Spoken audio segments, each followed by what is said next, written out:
Iran যুক্তরাষ্ট্রের সঙ্গে সাম্প্রতিক সংঘাতে নিজেদের বড় ধরনের জয় অর্জনের দাবি করেছে। যুদ্ধবন্ধে দুই দেশের মধ্যে সমঝোতা ঘোষণার পর সোমবার ভোরে রাষ্ট্রীয় টেলিভিশনে দেওয়া বক্তব্যে এই দাবি করেন ইরানের উপপররাষ্ট্রমন্ত্রী কাজেম গারিবাবাদি।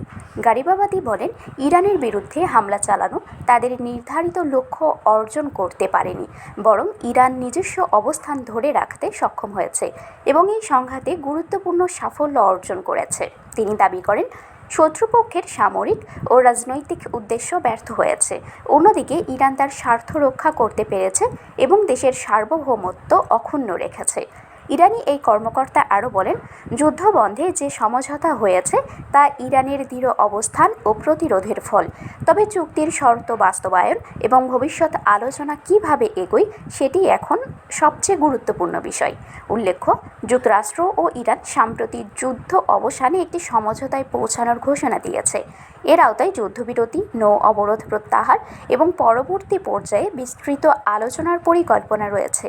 তবে সংঘাতের ফলাফল নিয়ে উভয় পক্ষই নিজেদের অবস্থানকে সফল বলে দাবি করছে।